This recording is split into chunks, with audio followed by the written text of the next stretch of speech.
Aujourd'hui, laisse-moi te parler d'un concept, la résilience. Si tu es sur cette chaîne, c'est que tu en as marre potentiellement de stagner dans ton entreprise, dans tes projets professionnels, personnels, et tu aimerais vraiment trouver enfin une stratégie qui te permet de pouvoir réussir, pas de continuer de regarder des vidéos sur le développement personnel, sur l'entrepreneuriat, sans pouvoir appliquer ce que tu vois. Je connais cette frustration, parce qu'à l'époque, je manquais de résilience. C'est pour ça aujourd'hui que c'est le titre de cette vidéo, et c'est ce dont on va parler aujourd'hui.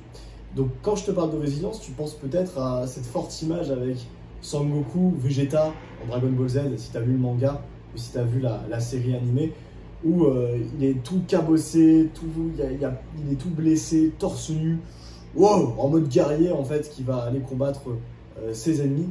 Et pour toi, c'est peut-être ça la résilience. Effectivement, ça l'est. Maintenant, c'est pas que ça. C'est pas que ça, c'est vraiment de la résilience physique.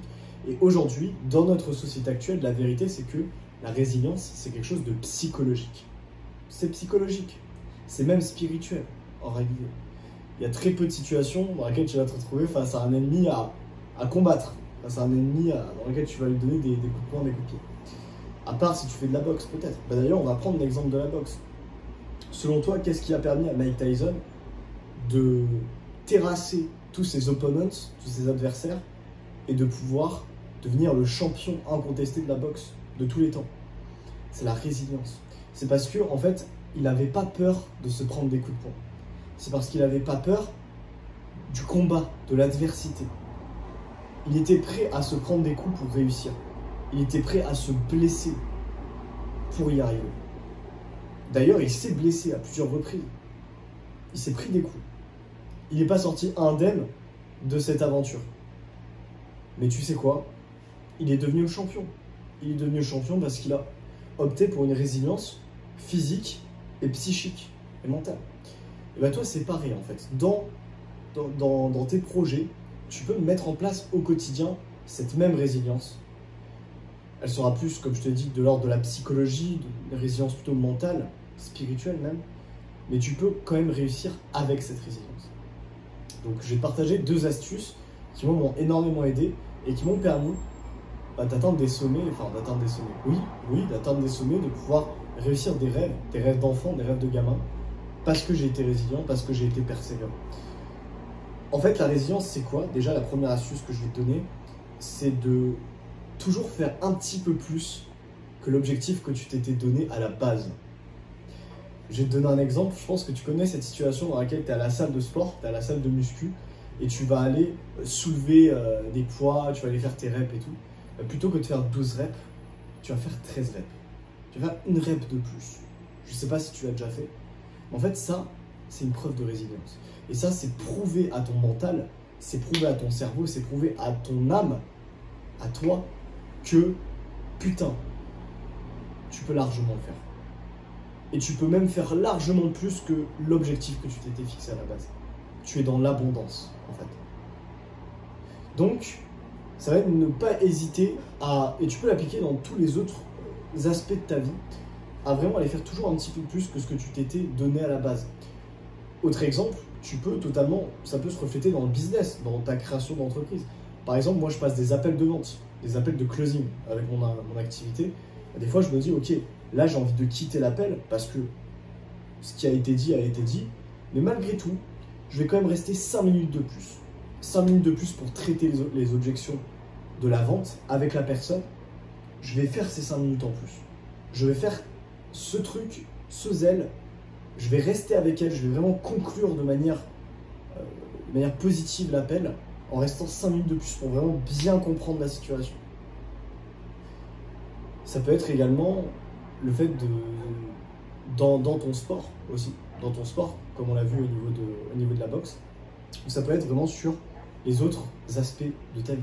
Ok, donc moi j'ai pris cet aspect-là, toi ça peut être si tu es en train de lire un livre, ok, tu t'étais fixé 5 pages à lire, tu vas en lire 6 ou 7 des pages, même si tu as lu tes 5 pages. Je pense que tu comprends à peu près ce que je veux dire et où est-ce que je veux en venir concrètement. Donc vraiment, toujours aller faire un petit peu plus. La deuxième astuce que je peux te donner, ça va être le fait de ne pas juste vivre ou avoir cette résilience, ça va être d'incarner cette résilience, de changer ton identité. Parce que le fait de simplement te dire « je suis quelqu'un de résilient », de le dire à voix haute, ça va tout changer pour toi. Derrière, tu seras en capacité de pas juste y croire, mais de le savoir. De savoir que tu es enfin cette personne résiliente. Et ça peut fonctionner avec d'autres adjectifs que tu as envie de te donner, que tu as envie d'être. Qui aujourd'hui est-ce que tu as envie d'être? Qui tu as envie de devenir? C'est ça la véritable question. Est-ce que tu as envie d'être confiant, d'être dans l'abondance sur tous les plans de ta vie? Bah, ça commence par le dire à voix haute et de manière assertive. Je suis quelqu'un de confiant. Je suis quelqu'un de sûr de moi.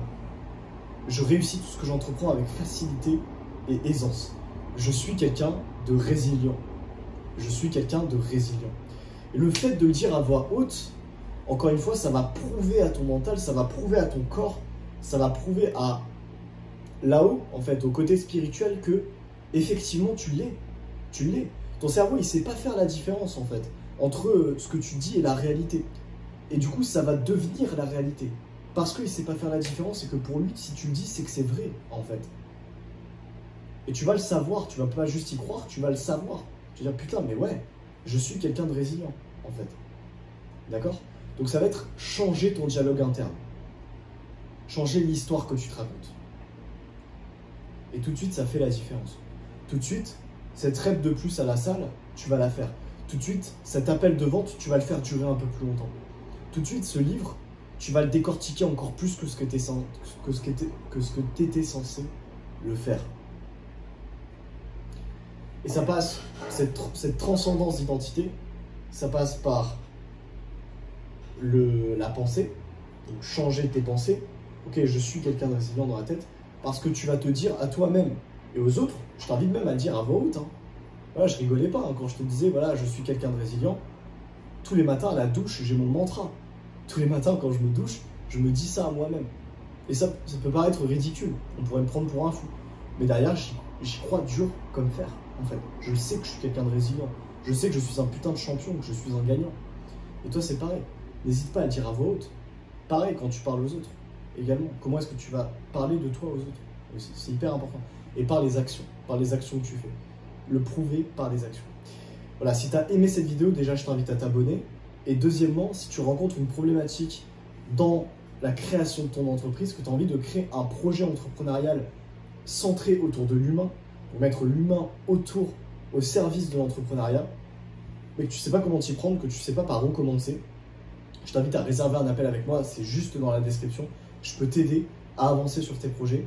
Je ne vais pas t'aider à créer un dropshipping ou à créer un e-commerce, ce genre de truc où tu restes H24 devant le PC. Moi, si je t'aide avec ton entreprise, c'est vraiment humain, d'accord? Je vais t'aider à faire quelque chose d'humain et à être dans l'aide à la personne, plutôt. Dans le coaching, dans la thérapie, ce genre de choses. Okay. Donc voilà, n'hésite pas à réserver un appel dans la description si c'est le cas, si tu as envie d'avancer, ou même si tu as envie de parler de différents sujets avec moi, que ce soit la philosophie, l'entrepreneuriat, le développement personnel, avec plaisir. Tu peux également réserver ton appel, même s'il n'y a pas de stratégie commerciale, de collaboration derrière, c'est pas grave. Super, passe une excellente journée.